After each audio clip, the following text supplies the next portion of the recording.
협회에서 공문 새로 나왔던데요? 아, 협회에서 공문이 새로 와서.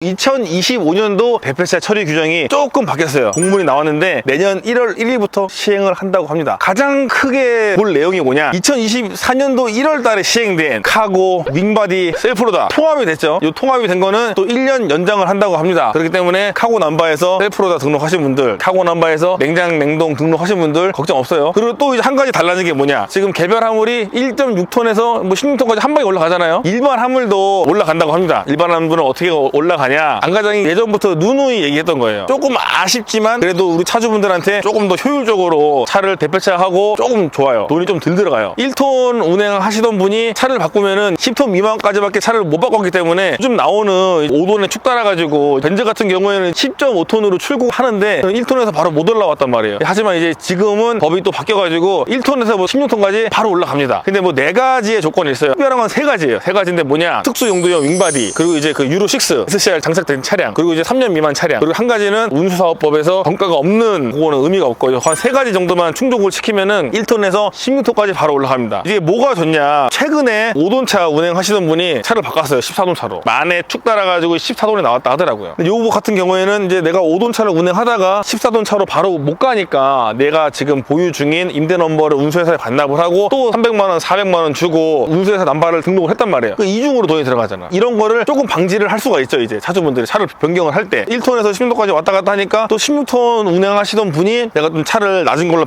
바꾸겠다라고 운수회사에 요청을 하면은 운수회사에서 해주겠죠. 예전 같은 경우에는 안 됩니다. 톤수를 한번 내리면은 올라오는데 이제 시간하고 노력이 필요하죠. 그렇기 때문에 이제 16톤에서 작은 톤수를 바꾸려고 할 때 운수회사에서 무조건 안 된다고 했을 건데, 지금은 이제 운수회사에 당당하게 요청을 할 수가 있죠. 큰 차를 운행하다가 작은 차 운행하시는 분들한테도 좋고, 작은 차 운행을 하다가 큰 차를 운행을 하시는 분들한테도 좋은 것 같아요. 안과장은 근데 조금 아쉬워요. 왜 일반 화물이 개별 화물을 따라가냐, 일반 화물은 더 크단 말이죠. 운수회사도 많고 남바도 많고 더 큰데, 차라리 일반 화물에서 1톤에서 25톤까지 바로 한 방에 왔다 갔다 할 수 있게 만들어 줘야 되지 않냐. 제가 왜 이런 말씀을 드리냐면은, 지금 이제 1톤이나 25톤이나 뭐 양도양수 하는데 비용이 그렇게 예전같이 많이 차이가 나지 않아요. 그리고 요즘에 안과장이 현장에서 일을 해보면은 1톤 임대 남바를 구하시는 분들이 더 많지 25톤 임대 남바를 구하시는 분들이 없어요. 그리고 지금 1톤에서 25톤으로 한 방에 올라간다고 해도 1톤차 운행하시는 분들이 전부 다 25톤 사와가지고 나 25톤 달아줘, 25톤 운행할래, 이렇게 하시는 분들도 없을 거란 말이에요. 전부 다 이제 대한민국 사람들이 25톤 등록을 해서 운행을 하면은 유가 보조금이 국가에서 많이 줘야겠죠. 1톤 유가 보조금 받는 것보다 25톤 유가 보조금 받는 게 양이 많기 때문에 이제 세금이 많이 나갈 거예요. 저는 세금 때문에 과거에는 이제 1톤에서 4.5 톤수를 계속 나눠줘가지고 1톤에서 25톤까지 올라가는 게 굉장히 힘들었단 말이에요. 그리고 과거에는 큰 차 남바 달아달라 하시는 분들이 많았어요. 근데 요즘엔 그렇지 않단 말이에요. 그렇기 때문에 일반 화물은 지금 16톤까지 올라와요. 그리고 16톤에서 등록을 해가지고 또 이제 16개월 있어야지 24톤 올라갑니다. 거기서 또 이제 16개월 있어야지 또 25톤, 27, 8톤 올라가는데, 저는 이거 의미 없다고 생각해요. 조금 바뀌었으면 좋겠어요. 일반 화물은 1톤에서 25톤 왔다 갔다 해도 1톤 하시는 분들은 계속 꾸준히 1톤 하실 거고, 5톤 차 하시는 분들은 계속 꾸준히 5톤 차 하실 거고, 14톤 하시는 분들은 계속 10발이 운행을 하실 거고, 25톤 하시는 분들은 계속 25톤 운행을 한단 말이에요. 자, 근데 이제 요거를 또 왜 나눠 나가겠어요? 원수리 16톤 운행을 하시다가 내가 만약에 수수리 25톤으로 가, 안 되잖아. 그럼 또 운수회사에서 돈 달라, 아니면 나가라, 16톤 남바 반납을 하시고 25톤 남바 구하세요라고 하겠죠. 그러면은 또 차주분은 비용이 300만원, 400만원 들어가겠죠. 임대 남바를 구하시는 분들이 이제 전화 와가지고 많은 얘기를 해요. 과거에서부터 운수업을 하신 분들은 투요값이 없었던 시절도 있었죠. 아니면 운수회사에서 지입료 1년 안 받을게, 우리 운수회사로 와라, 이런 시절도 있었습니다. 번호판이 2004년 1월 20일부터 이제 안 나오기 시작을 했죠. 화물차를 구매를 해가지고 영업용 허가권을 따내려면은 개별 화물 남바를 구매를 하든지, 아니면은 운수회사에 임대 남바를 등록을 해야 돼요. 개별 화물 남바 가격은 시세가 왔다 갔다 하죠. 임대 남바도 마찬가지예요. 근데 임대 남바 등록을 할 때 왜 차주분들이 운수회사에다가 300만원, 400만원씩 돈을 주고 나올 때는 못 받냐, 이게 도대체 무슨 돈이냐. 보증금 처음 하시는 분들은 그래요. 보증금 얼마예요? 이렇게 저한테 물어봐요. 근데 사장님, 보증금 아닙니다. 나갈 때 못 돌려줍니다. 나갈 때 돌려주는 운수회사도 있어요. 정말로 착한 운수회사들은 나갈 때 돌려줍니다. 근데 극히 드물어요. 왜 극히 드무냐, 대한민국에 있는 운수회사들은 90% 이상이 나갈 때 돈을 안 돌려줄 거예요. 카고 기준입니다. 출애라 기준이 아니라. 그러면 권리금이냐, 영업용 화물차를 운행할 수 있는 이 권리금이냐. 근데 또 권리금도 아니에요. 왜 권리금도 아니냐? 이 권리금이라는 거는 내가 나중에 반납을 할 때 이 권리가 상승이 되면은 내가 더 많이 받을 수가 있고, 내가 권리가 떨어지면은 내 권리금 포기하고 나와야겠죠. 우리가 이제 임대차 상가를 보면 그렇잖아요. 내가 이제 권리금을 주고 들어갔어. 내가 장사가 너무 잘 되면은 내 권리금을 더 받고 나올 수도 있고, 하지만 권리금을 주고 들어갔지만 내가 장사를 못 해가지고 폐업을 해요. 그러면 내 권리금을 못 받고 나오겠죠. 그러니까 이 TO값 300만 원, 400만 원 주는 거는 권리금도 아니야. 굉장히 나쁘게 얘기하면 입장료 같은 거예요. 내가 운수회사에 들어가는데 입장료를 하면은 내가 들어갈 때는 내지만 나올 때는 받을 수 없는 거예요. 300만 원 내가 돈을 주고 남발을 등록을 했어요. 1년 있다 나오던 10년 있다 나오던 이거는 못 받는다. 처음에 거의 시작하는 분들 대부분이 보험료율이 100%로 시작을 합니다. 내가 이제 1년에 사고가 없으면은 90%, 80%, 70%, 60%까지 보험료가 떨어져요. 그러면 이제 운수회사 입장에서는 굉장히 고마운 차주분, 100%로 우리 회사에 들어왔지만 5년 동안 사고가 없고 60%를 만들어주고 차주분에 나가면은 굉장히 고마우신 분이에요. 왜? 60% 번호판은 시세보다 100만 원이 더 비싸요. 그렇게 60%를 만들어 놓고 번호판을 반납을 해도 10억 원짜리 받을 수 없는 게 지금 대한민국 현실입니다. 몇 년 전에 이제 뭐 국토부에서 돈을 받지 말라고 했는데, 그때 한참 돈 받지 말라 그래가지고 어떤 일이 있었냐? 돈 받지 말라고 하니까 나 남발 안 자겠다. 차주분들 나가면은 계속 남발 안 단 거예요. 남발가 쌓이겠죠. 남발값을 받지 말라고 하니까 또 티오값이 또 상승을 하더라고요. 예전처럼 남발을 구하는 사람은 열이고 남발은 하나만 있고 그러면은 1,000만 원, 2,000만 원까지 비용이 올라갈 텐데, 지금은 거의 그렇지는 않아요. 남발가 지금 있는 대수하고 구하시는 차주분들하고 거의 비슷해요. 그렇기 때문에 300만 원, 400만 원에서 왔다 갔다 한 지가 몇 년 됐습니다. 그리고 또 한 가지, 철스크랩 운행하시는 분들한테는 조금 좋은 소식이에요. 뭐가 있냐면은 징계덤프에서 철스크랩으로도 왔다 갔다 합니다. 원래는 이제 처음에는 징계덤프 차량은 징계덤프밖에 안 됐어요. 한번 또 풀어줬죠. 징계덤프에서 이제 우드칩, 뭐 재활용 운반용 차량하고 이제 왔다 갔다 하게 만들어줬어요. 징계덤프가 이제 우리나라에서 이제 거의 없어지다 보니까 징계덤프 남바는 있는데 등록한 차는 없어. 징계덤프 남바가 자꾸 사라지게. 그러면 또 징계덤프 남바 필요하신 분들은 또 돈을 많이 주고 남바를 등록을 해야 돼. 그러니까 징계덤프 남바 죽지 말라고 이제 우드칩하고 좀 왔다 갔다 하게끔 만들어 놓은 것 같아요. 근데 그래도 징계덤프 남바가 남아 도는지 징계덤프하고 또 철스크랩까지도 같이 이제 왔다 갔다 할 수 있게끔 해줬습니다. 철스크랩을 구매를 하신 분들이 이제 무조건 카고 남바를 등록을 해야 되는데, 또 차주분들도 남바 구할 때 편안하지 않을 징계덤프 남바를 등록할 수가 있으니까 아마 시세보다 조금 저렴하게 남바를 구할 수 있지 않을까라는 생각이 들어요. 과거에는 땡그로리는 땡그로리끼리, 살수차는 살수차끼리만 되는데 땡그로리랑 살수차랑 지금 어제 통합을 시켜놨잖아요. 이런 것처럼 카고 뭐 윙바디 땡그로리 살수차 할 거 없이 전부 다 이제 통합이 되지 않을까, 안과장은 좀 이런 생각도 합니다. 회사 계신 분들이 많이 반대를 하죠. 왜 많이 반대를 하냐? 이제 2004년도까지는 카고 윙바디 출애라가 이제 증차가 되다가 이제 안 됐단 말이에요. 그지만 2004년 이후로 살수차도 증차가 됐었고, 스카이차, 암로, 특수용도형 남바들에게 카고 남바를 등록을 해주면은 시세가 떨어질까봐 조금 반대를 하시는 분들도 많아요. 차주분들 입장에서 봤을 때는 그냥 왔다 갔다 해도 이제 무관하지 않나, 그런 생각이 들어요. 하지만 이제 출애라 입장에서는 좀 억울하는 면이 있겠죠. 출애라 지금 번호판 값이 카고 남바보다 약 한 2,000만 원 이상 비싸거든요. 통합이 돼버리면 출애라 시세가 떨어질 거란 말이에요. 그럼 출애라 가지고 계신 분들은 안 좋아하시겠죠. 그래서 저는 이제 특수는 특수끼리 나누고, 카고는 카고 윙바디 뭐 땡그로리 요 정도 선에서 대표차 할 수 있는 범위를 조금씩 늘려주면은 좋을 것 같아요. 톤수도 마찬가지고. 그리고 지금 시행을 안 하는 게 있어요. 차량의 연식. 내가 이제 2010년식 차량을 운행을 하다가 차를 바꿔요. 그러면 이제 무조건 2010년식보다 높은 차를 바꿔야 돼. 카고 윙바디 기준. 출애라는 또 특수차이기 때문에 연식 제한을 안 받습니다. 간단하게 생각을 하면은 왜 연식 좋은 차로 바꾸냐고 하면은, 그래도 연식 좋은 차를 운행을 해야지 사고율이 적다. 처음엔 저는 이런 생각으로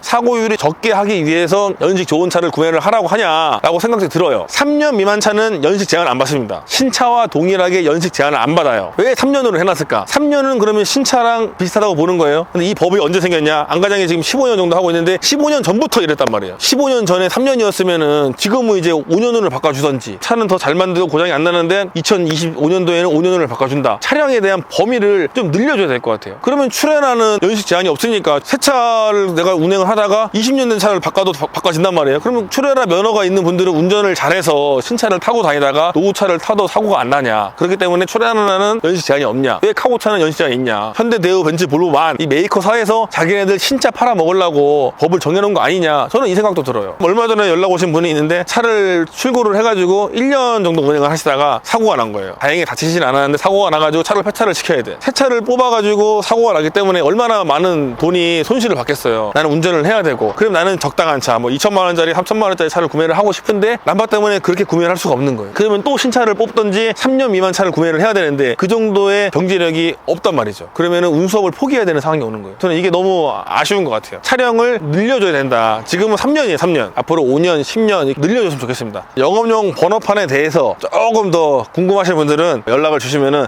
제가 조금 더 알려드리겠습니다. 그러면 이제 구독, 좋아요 눌러주시고 또 다음 영상에서 만나요.